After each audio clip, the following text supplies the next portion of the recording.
Olá, sejam bem-vindos ao programa Café com Direito, o programa que trata de assuntos jurídicos porque tem a preocupação de levar conhecimento e trabalhar principalmente com o exercício da tua cidadania.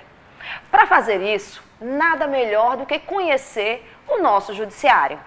E falar do judiciário paraibano, temos que ir atrás, e fomos atrás de um membro que é extremamente ativo nas atividades jurisdicionais. O nosso convidado para falar sobre vários projetos da sua responsabilidade, o nosso convidado é o desembargador Leandro dos Santos. Então, Leandro, seja muito bem-vindo ao programa Café com Direito. Eu que agradeço a honrosa participação no seu programa, que já é líder de audiência, altamente receptivo por força do enfoque, e me coloco à disposição para poder a gente traçar essa estratégia de discutirmos assuntos que é do interesse de todos.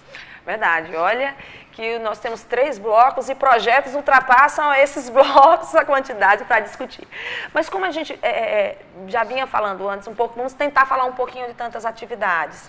E sendo uma delas, até diante do foco do programa, sobre a questão do seu projeto, que é Conhecendo o Judiciário.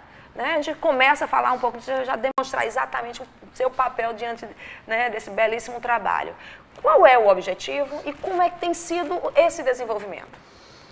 Há uns anos atrás, a Magistratura Nacional teve uma discussão interessante a partir da publicação de pesquisas de opinião pública sobre o conceito do judiciário.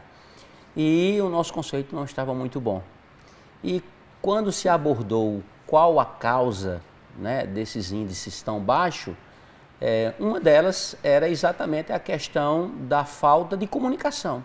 Ou seja, o judiciário não se comunicava bem com a sociedade e muito menos com seus jurisdicionados. Então, nesse debate, o Conselho Nacional de Justiça incentivou os tribunais a empreender projetos, a desenvolver atividades que fossem destinadas exatamente a isso, a você levar a boa imagem do judiciário para a população. E aí eu tive essa ideia de desenvolver esse projeto, Conhecendo o Judiciário, que é uma tentativa de trazer vários segmentos da sociedade ao Tribunal de Justiça, à sua casa de justiça, para que eles pudessem conhecer como funciona isso tudo aqui. Então a gente já está há mais de 3 anos, já recebemos milhares de pessoas, entre estudantes do ensino médio e estudantes universitários, e tem sido um sucesso porque a mensagem que a gente planejou, ela está sendo alcançada. O pessoal do interior, eles conseguem ter acesso? Tem como o pessoal do interior ter acesso, já que né, não tem um tribunal lá e fica mais distância? A minha ideia inicialmente era de ir às comarcas do interior, mas aí quebrava um pouco do foco. Porque lá eu chegava sozinho, num ambiente que não era a da Casa da Justiça, muitas vezes, e aquela pessoa estava no seu meio e não saía para despertar o conhecimento de algo novo. Então eu vi que não funcionava bem. Então a gente está fazendo tudo, incentivando os municípios, porque os municípios hoje todos têm ônibus escolares, para poderem virem fazer essa visita ao Tribunal de Justiça, porque aqui sim eles vão dimensionar as nossas atividades, os órgãos jurisdicionais, eles vão visitar todos esses espaços exatamente para compreender a boa prática que é feita pelo judiciário, o grande projeto do judiciário que é exatamente a defesa da cidadania. Tá de parabéns. Uma das questões também, aí eu vou falar um pouquinho aqui na questão da imprensa, é que muitas vezes também essa questão dessa distância entre o judiciário e o tutelado da justiça, como você fala, conhecimento, é a própria disposição do magistrado, que é conhecedor do direito ou muitas vezes do próprio caso em si, falar. Né? Eu digo isso porque as boas notícias, as boas práticas, elas não têm um espaço que deveriam ter em mídias nacional. Então, assim, Por isso eu agradeço a sua participação, justamente para falar sobre esse lado do trabalho desenvolvido pelo tribunal, que não é só esse, tem vários outros projetos com esse viés mesmo, né, para poder mostrar o lado que funciona, o lado que o jurisdicionado tem que quebrar em relação à proximidade e até o incentivo à própria carreira. Exatamente. E outra coisa interessante, quando se fala no judiciário, há sempre a utilização de um sentido pejorativo. Justiça, é a justiça. E aí, no sentido justiça, você inclui polícia, Ministério Público, Tribunal de Contas. Então, você faz uma salada, mistura as atividades, né? E isso causa esse problema. Né? Eu já perguntei a um aluno, só para dar um exemplo, você acredita na justiça? E um jovem de 14 anos, ele disse, não. Mas por quê? O que foi que levou você a ter esse conceito da justiça? Não, porque o delegado levou meu pai e queria dar no meu pai, queria prender meu pai de forma abusiva. Olha aí. Então a atividade policial é confundida como se fosse algo da justiça, desse conceito de justiça. Então eu vou explicar, né, exatamente que não se pode confundir, que o judiciário é um poder independente, autônomo. A polícia está ligada ao setor de segurança pública, que é do executivo, né? E o Ministério Público é uma instituição também independente, o delegado. Então você vai dar essa visão correta para que as pessoas não possam confundir tanto esse conceito generalizado de justiça. É fantástico, até porque as instituições elas têm que ser preservadas de quem está gerindo.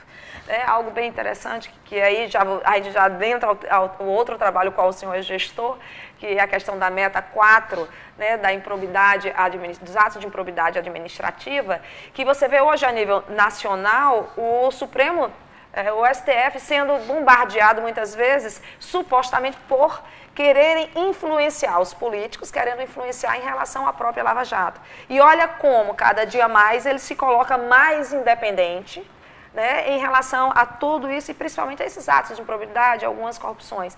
Como você agora está conseguindo, a população, de uma forma geral, já desmembrar esses poderes. Né? Porque o que aconteceu, o que tem e vai acontecer é o poder do próprio judiciário em questões de judicialização. E aí eu pergunto, nessa questão dessa gestão, né, de algo que é extremamente importante e principalmente pelo sucesso que tem sido a conquista dessa meta, quais são as expectativas para essa meta agora de 2016? Eu digo, a sua pergunta é extremamente interessante, né? Ela nos permite esclarecer algo que é claríssimo ou está claríssimo. O judiciário hoje é protagonista.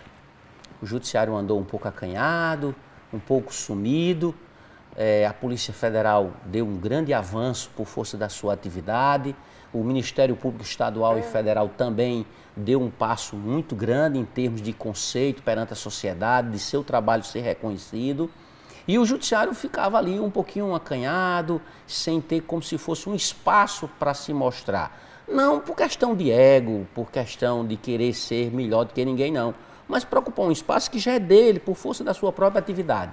E aí vem a Lava Jato que, né, conduz o judiciário a esse protagonismo. O juiz Sérgio Moro, hoje, ele é uma figura internacional, é uma pessoa que não deixa nem margem para comentar o trabalho que ele desenvolve.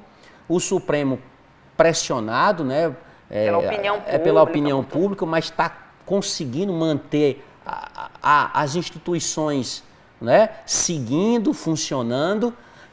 A gente tem que reconhecer isso, né?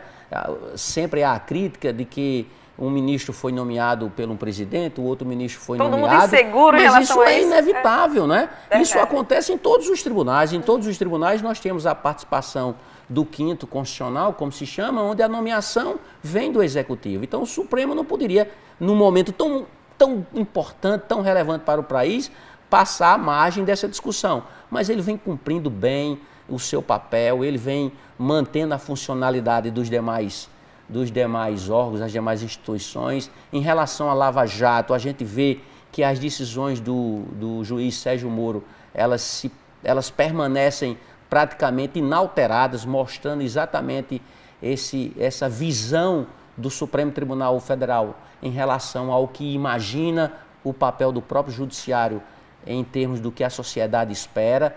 Então, a gente fica feliz e aí, em cada estado, em cada tribunal, a gente tem que ter a sua coparticipação. E a Meta 4 permite que cada tribunal tenha a sua lava-jato.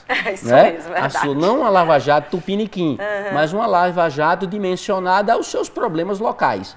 Então, o papel que nós estamos desenvolvendo desde a gestão da desembargadora Maria de Fátima, que foi a primeira que idealizou esse grupo de trabalho, e o atual presidente, Marcos Cavalcante, também deu todo o apoio e nós estamos mantendo esse grupo, coordenado pelo juiz Aloysio Bezerra e outros abnegados juízes que estão enfrentando essa batalha, e a gente tem conseguido índices maravilhosos e aceitação do povo, da população, da sociedade ao que nós estamos fazendo. O que a gente quer é que haja uma seleção em relação aos gestores, né? O povo escolhe. O povo brasileiro, infelizmente, ainda não tem uma habilidade, uma conscientização para escolher o melhor. Muitas influências giram em torno do processo eleitoral, mas aí vem o judiciário, porque a polícia investigou, porque o Ministério Público denunciou, e cabe a nós exatamente a instrução e a decisão mais equânime, mais justa para o caso concreto. E por isso a gente atingiu mais de 100%, 111% do índice exigido pelo Conselho Nacional de Justiça, ficando na 6ª posição nacional, a 2ª do Nordeste. Cumprimos e estamos cumprindo a nossa missão.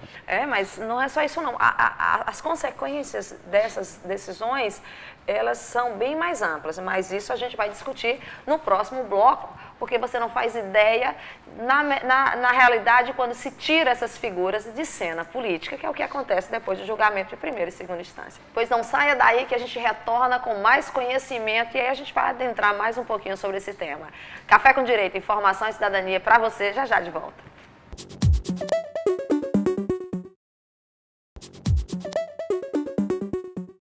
Retornamos com o programa Café com Direito, hoje aqui tendo a honra de entrevistar o desembargador Leandro dos Santos. No primeiro bloco, ele falou muito bem já sobre a meta, sobre esse trabalho desenvolvido na meta.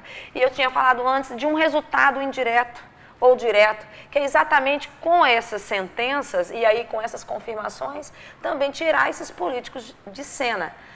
Primeiro grau, que é a meta, ela também está envolvida a resolução já em segundo grau? A Meta 4, ela envolve o julgamento dos crimes que versam sobre a lei de improbidade administrativa e também os crimes contra a administração da justiça.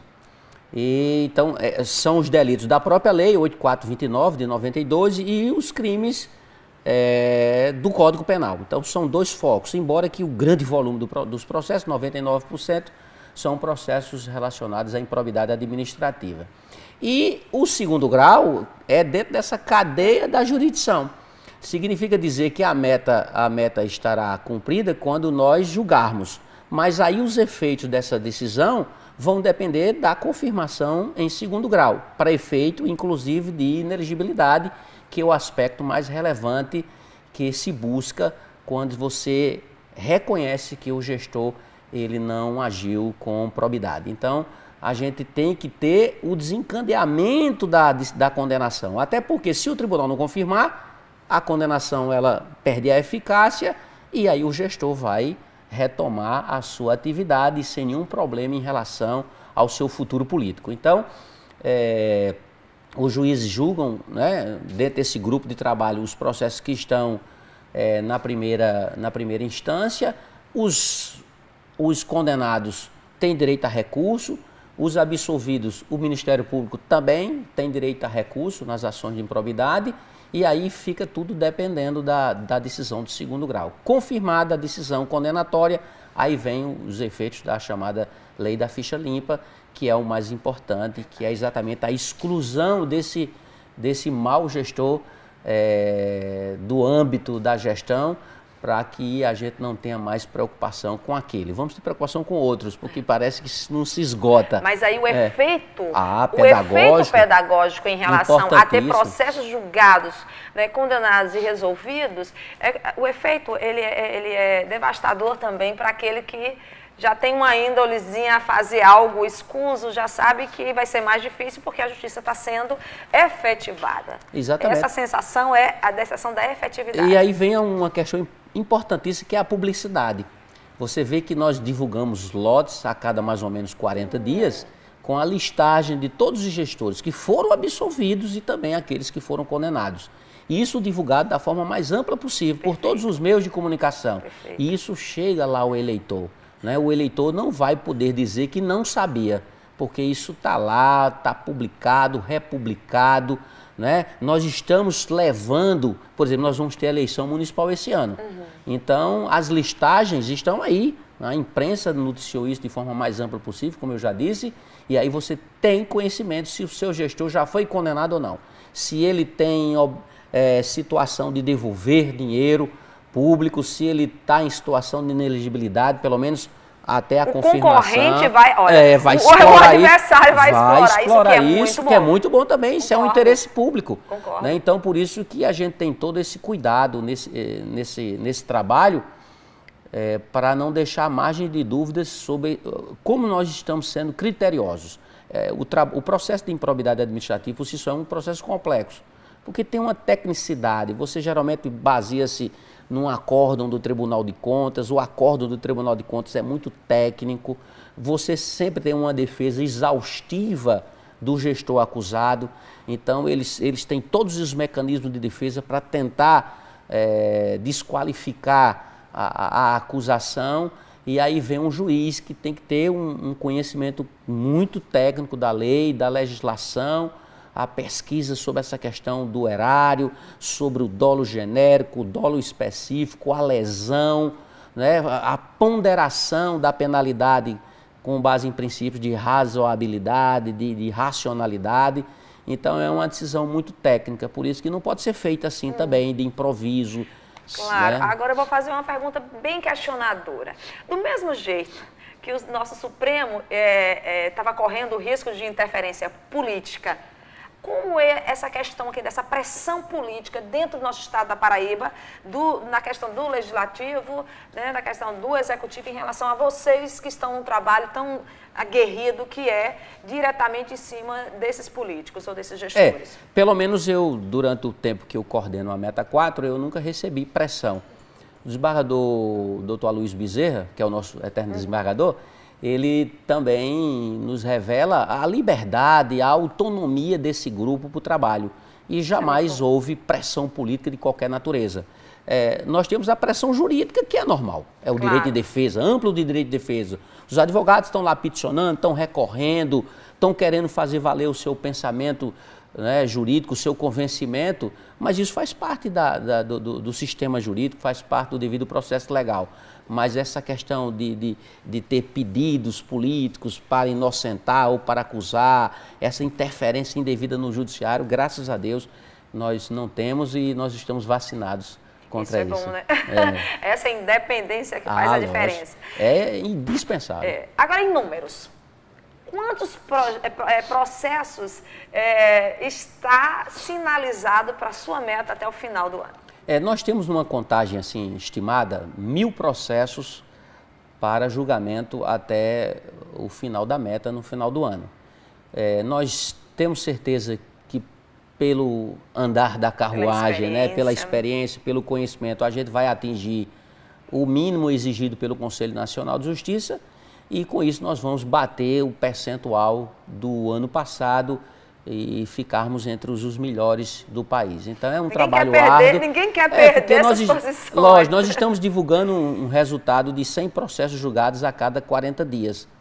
Então vamos imaginar que a cada 2 meses 100 processos. Então isso já não vai dar mais ou menos 700 a 800 processos julgados. Se nós temos um universo mais ou menos de 1000, então praticamente a gente ultrapassa os 75% da meta, que é exigida pelo Conselho Nacional de Justiça, e atingindo mais de 75%, a gente vai para perto, próximo, menos ou mais do índice do ano passado, que foi exatamente 111%. É manter uma ascensão em relação aos grandes resultados. Lógico, e o pessoal está bem treinado, está bem consciente, né, já sabendo os percursos, os caminhos, os trilhos, para poder dar agilidade a esses processos. E também exigir, né, o Tribunal, graças a Deus, da Paraíba, o Tribunal de Justiça da Paraíba tem se destacado como um dos mais céleres do país, em segundo grau.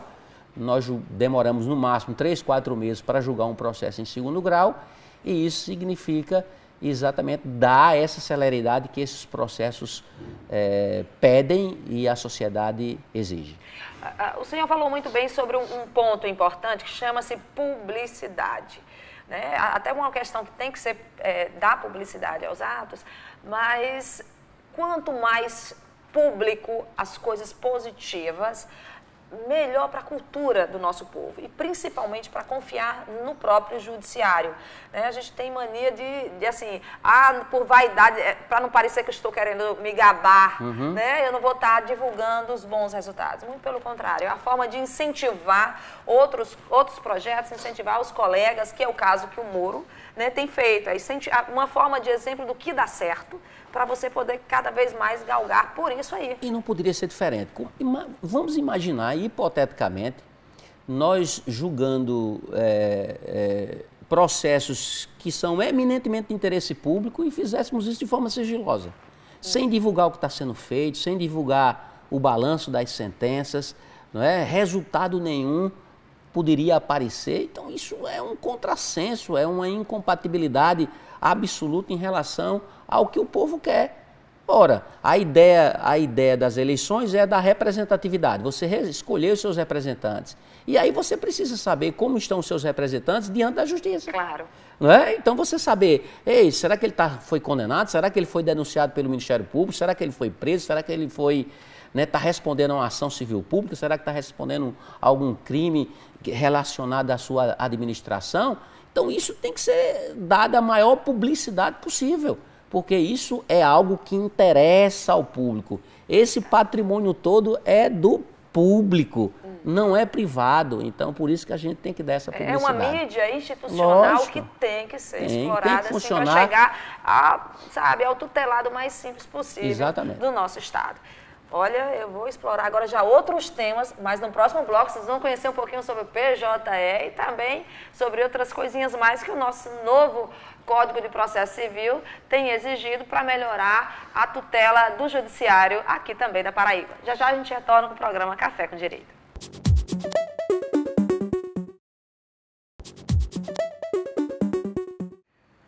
Café com Direito, um programa inteligente para pessoas inteligentes para poder investir no seu conhecimento jurídico e dessa forma exercer melhor a sua cidadania. Agora vamos voltar aqui a um tema interessante, até porque a responsabilidade aqui no nosso estado da Paraíba também recai ao desembargador, né, doutor Leandro, que está também à frente em relação ao PJE.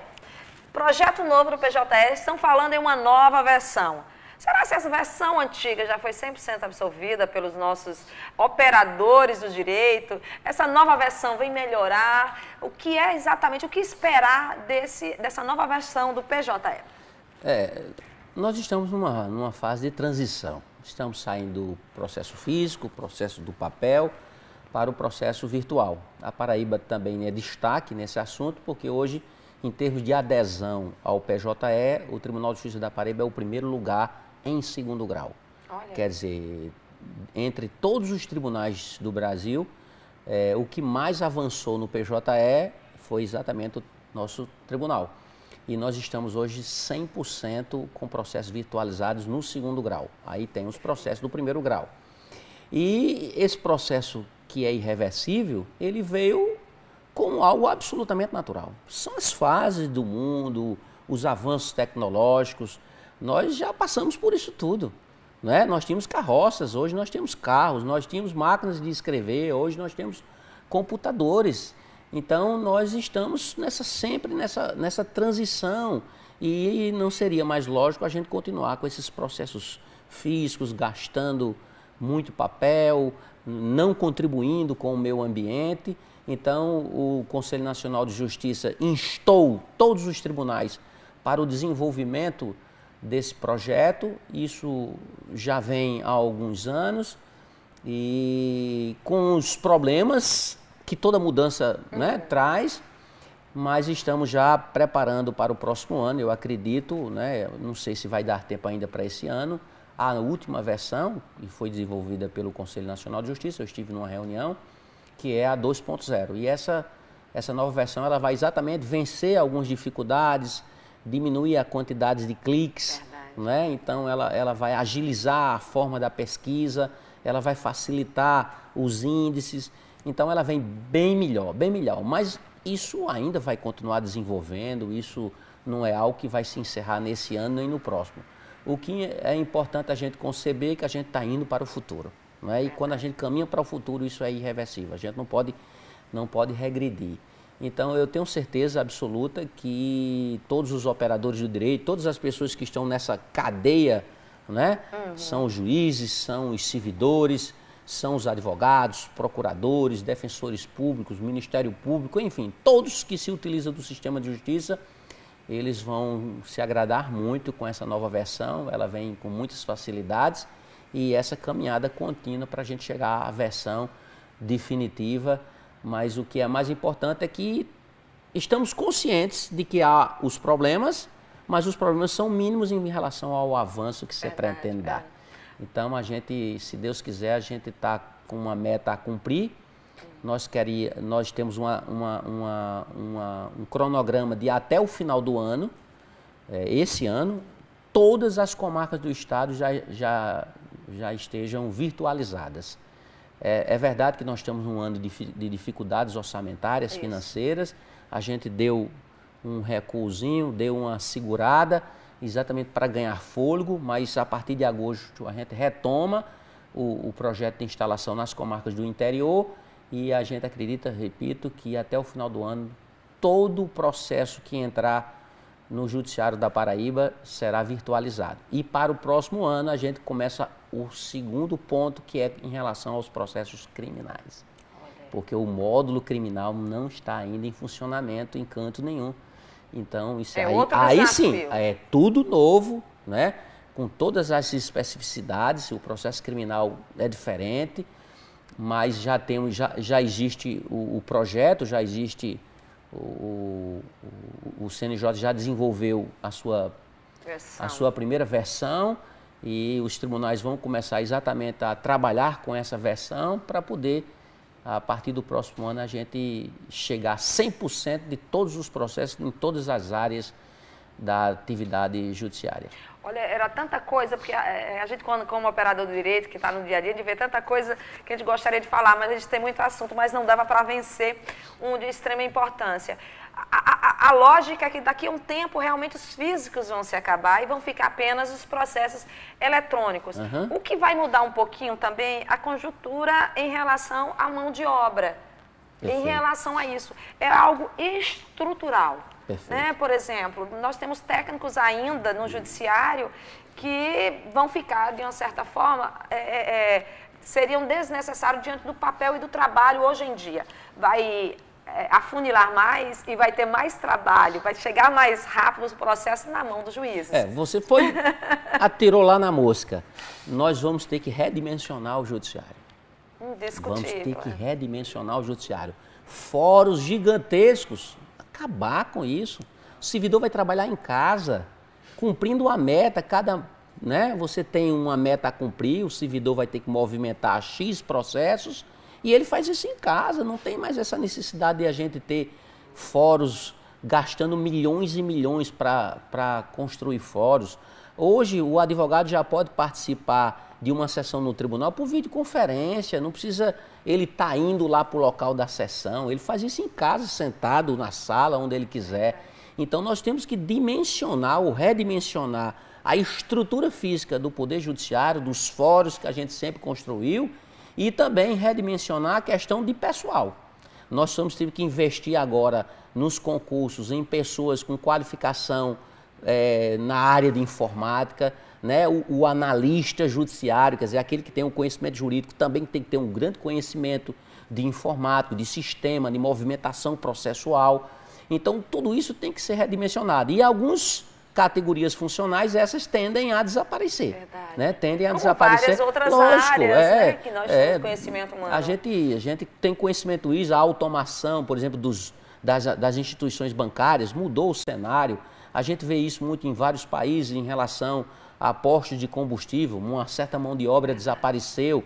Então, o judiciário também vai ter que se adaptar a esse novo momento. E vamos ter que agora focar no que é humano. Por exemplo, as audiências. E aí eu vou puxar já para o nosso tema, que são os núcleos, que agora vão ser obrigadas, que são as audiências prévias, né? Audiência de conciliação, aí vem conciliadores, vem árbitros, né? Nessa área toda. Esse é o outro lado da moeda. Exatamente. Vamos ter, e outro tipo também de treinamento diferenciado. Redimensiona de um lado e vai ter que redimensionar.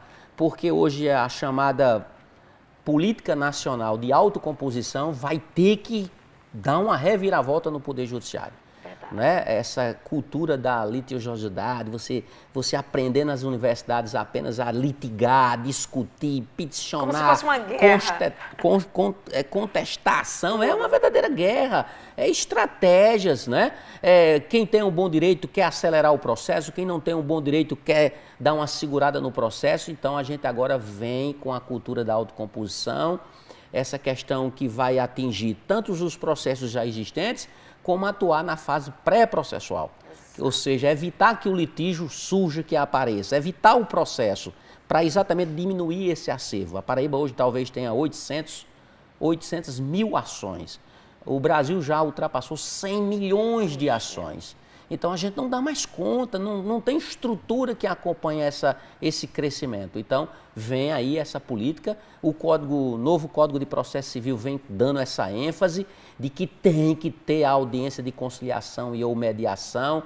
O juiz, hoje, não pode realizar essa audiência tem que ser exatamente pelos centros de conciliação e mediação e cidadania. Um treinamento específico, lógico, profissionais habilitados, o juiz não tem conhecimento de mediador, não é? Isso é algo muito específico e o juiz não deve estar preocupado com isso, não é? E o juiz tem que ver fora do seu âmbito, fora do seu gabinete, da sua sala de audiência, ele tem que esperar que essas partes possam entrar numa composição e, se não for possível, é que ele vem e assume a instrução para dar a resposta do provimento jurisdicional. Então, a gente tem que ter uma nova visão agora da justiça. E o nosso Estado, nosso tribunal daqui, como é que ele está em relação a isso? As varas que nós temos aqui, os fóruns que nós temos, como é que eles estão? Nós estamos caminhando. Nós temos já o nosso núcleo, que é o NUPEMEC, que coordena todas as ações estaduais, eu sou o diretor desse núcleo. Nós criamos vários centros em todo o Estado, em convênio com universidades públicas, em convênio com universidades privadas, em convênios com associações comerciais, com o PROCON estadual, com o PROCON municipal, mas temos que avançar muito mais, porque o Conselho Nacional de Justiça tem a ideia de que em cada comarca deva existir um centro de conciliação e mediação. Então, isso é algo gigantesco. Se nós vamos diminuir naquele lado que a gente já falou, nós vamos agora ter que crescer muito nesse lado. Então, a gente vai ter que... Nós estamos praticamente com 2 anos de trabalho nessa área, né? Estamos avançando, mas há muito o que fazer. A mão de obra que tem que ser, como você falou, especializada. Houve uma alteração à resolução que regulamentava isso, que é uma emenda de março desse ano, que mudou toda a matéria, né? Os nossos conciliadores, mediadores foram treinados em cima de algumas disciplinas, e essas disciplinas mudaram para dar mais efetividade a esse trabalho. E a gente vai ter que retreinar, criar investir em pessoal mesmo. Muito. E aí os tribunais vão ter que gastar dinheiro nisso, com todas as dificuldades. O presidente, desembargador Marcos Cavalcante, está muito ciente dessa missão dele, e eu já converso com os futuros gestores, né, exatamente para a gente dimensionar o que a gente deve fazer agora. É curto e longo prazo. Exatamente, curto e longo prazo. É algo realmente muito gigante, mas que vai trazer muitos benefícios, porque a gente tem que dar essa resposta à sociedade, não no sentido de resolver o litígio pela sentença, mas resolver o litígio pela conciliação, pela mediação. Vou só dar um exemplo. A semana passada eu estava aqui no tribunal e 2 advogados foram ao meu gabinete. E eles foram perguntar se ia haver a audiência de conciliação daquele processo que estava aqui no núcleo de conciliação. Eu disse, olha, vai ter audiência, mas eu não vou fazer. Porque quem vai fazer é um conciliador do 2º grau que está lá para fazer esse ato processual. Ele disse, não, porque a gente quer agilizar, porque não vai ter realmente conciliação, para a gente não ficar aqui a manhã toda, perdendo muito tempo, etc e tal. E aí me deu vontade de fazer essa audiência depois que os advogados assim se manifestaram. E eu fui lá para o local da audiência e encontrei duas partes litigantes. Olha só a dimensão do litígio, usina e poceiros. Um processo de 40 anos. E aí eu fiz a conciliação e o processo acabou. Olha, aí resolve, e é esse o objetivo. É esse o objetivo, saíram todo mundo satisfeito, comprometendo-se a cumprir o que está ali acordado. Fazer a divisão da área e depois fazer até um churrasco e juntar todo mundo no mesmo ambiente para brindar o fim daquele litígio. Aí sim o litígio finda. Verdade. Aí nós estamos resolvendo o litígio. Se fosse uma sentença, tinha uma parte satisfeita e a outra parte totalmente insatisfeita e esse litígio muito mais intensificado.